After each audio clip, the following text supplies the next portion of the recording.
is up, guys? It's Tyler back again from High Octane. And so I just finished my video with my whole throttle assembly. It's looking good. Everything's tied down, save for that wire, but I need the clearance. I got my clutch. Ooh. That didn't sound good. I think the cable slipped. I'll have to fix that. So, I did take the tensioner off. I had to cut through it to get the frickin' thing off because I don't have a master link. I didn't feel like tearing down my chain. That was just going to be annoying, so I didn't do it. So now my handle looks a lot cleaner. And I'm going to move my mirror over so that way I can actually see who the heck's behind me. When I'm doing this, I have to like move my arm up and then look. So, but anyway, this video, I'm going to be showing you how to change this sucker out. So, for generally all these motors, you're going to need a 10mm wrench. Yay, metric. So what I'm going to be replacing it with is this F2 Thrust Muffler. So let me get this out of the package and we'll have a look. Okay, so here's the F2 thruster in all its glory. Now honestly, from a lot of videos, it really does, it looks bigger. Like this is maybe, like compared to my tire, I've got 29-inch tires, it's not that big. So when I fit this on, it's going to fit about there. So that's going to be pointing down into my spokes. I don't like that too much, so I may bend the pipe so it's pointing straight out. We'll see how that goes, but for now let's take off this one. So let me get that off and we'll bring it back. Okay, so I have never mentioned this before. I'm not sure how to fix this. It doesn't really give me any issues at the moment. So one of my studs on this side stripped out. Now I can tighten it to a certain point, but then it just becomes loose and comes out again. It did not break off in the motor mount, thank God. That would have been horrible, because then I would have had to replace this entire thing. Oh, for those of you, if you're wondering what these are, they're on both sides. That's actually just pieces of inner tube that I folded up. It's rubber, and what it does is it reduces vibration. Now that's pretty nice. So I've got the old muffler off. Here's one of the caps I've built. Obviously that's not going to fit compared to that. So got the old gasket off. Always change your gaskets. Here's a new one. So with this kit, it comes with a bunch of assortments here. Now you may be wondering, what the heck am I supposed to do with this? I wondered too. I could not figure it out for the life of me. Then I saw a video that explained it. So when your pipe is running here, you know how you have rear brake calipers? You put this right there and you wrap it around your pipe. I didn't know that. So when I realized it, I was like, wow, that's actually really smart. Now, obviously, I can't use my rear brakes anyway because the caliper won't fit next to the gear. Which, I've got my front ones and it works pretty well, so that's fine. But I actually didn't know that went there. So, let me see how this is going to clear. Let's look at this real quick. So going flat on to the engine, it's going to do that. That is actually perfect. I won't need, I may bend, I think I will bend that just for safety precautions because I've seen a couple videos with people that have these that they blow their tire because it's too much hot air. I've also seen videos where people turn these things into flamethrowers, so I'm really excited about this.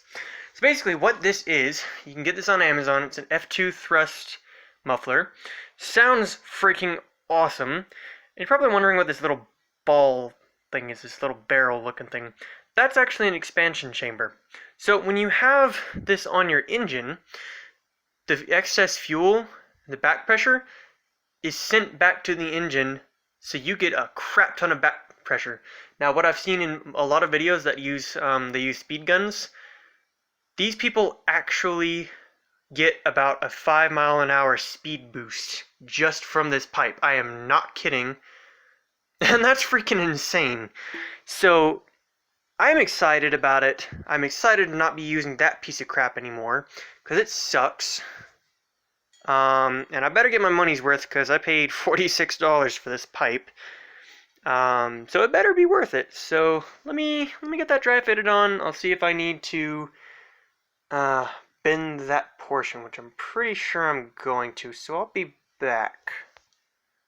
Okay, so I've got the pipe dry fitted with that one on there.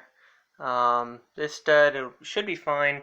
It's held on pretty well, especially with it gonna be having that. But as you can see, that's blowing at my tire. So I'm gonna go bend it just for safety precautions. I don't want anything to be happening, but that looks so much better than with the stock muffler. Honestly though, from all the other videos, it looks bigger. Like, if you ever see another video, it always looks like it comes out to here. Oh, grease, yay. So let me go bend that. Hopefully I don't break the weld. I shouldn't, because I mean, I was in metal shop for like 2 years, so I know what I'm doing, kind of, and not really, but sort of. So I'll be right back. I'm gonna go bend that, and then we're gonna see if we can get that stud to stay in. Okay, so I wasn't able to really bend it that much, and that's okay because it's not shooting directly at my tire, and it has room to disperse. That's okay. So I did have an idea though. What if I took the stud and I wrapped like about half of it with plumber's tape, because that technically acts as a seal as well as to lock it in, almost like Loctite or RTV. So it's like a simple fix for now until I can actually get some, because I'm not sure what kind you would use for this. So let me try that. Let me get that on there, and we'll see what happens. Okay, so surprisingly, that actually worked. So I'm gonna go ahead and see if I can't tighten down this exhaust pipe on here. Now what I'm using to keep it on, at least on one side, is these lock nuts. It's got that little plastic ring in the top to keep it from slipping. Always use lock washer and an actual washer. Now with these I need to go a size smaller so that they'll clear the pipe because they're bending on it. So let me do that, and then we'll put this beauty on. Okay, so I've got that on. It's actually holding pretty well. Now, you do have to put something that's going to hold it, because as you can see, it moves just a little bit. So you're going to have to do something with that, or figure out another way to put it on.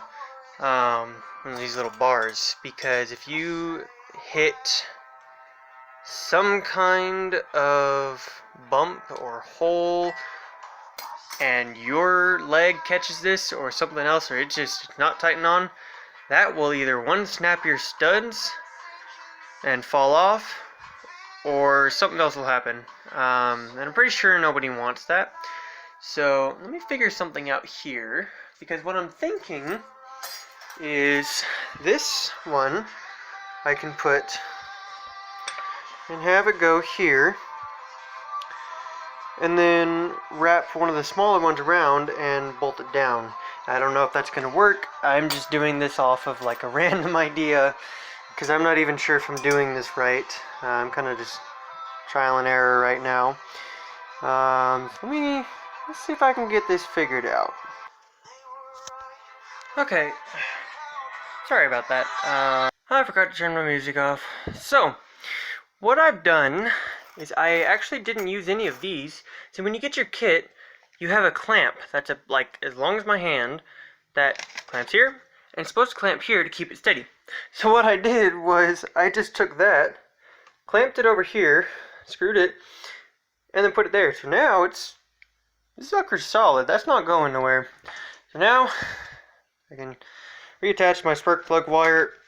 Oh, I only did that because I needed room to work. So now I'll probably do a video in the morning, so you guys can actually see, not just hear what I'm riding. I'm gonna go test it out, make sure it works, make sure my clutch and throttle work, because that would suck if it didn't. Not good at all. So let me go test that. Thank you for viewing. I hope this was helpful to some of you troubleshooting, or just a good watch. So, excuse me. Whew. So this is Tyler signing off from High Octane. Everybody have a wonderful day.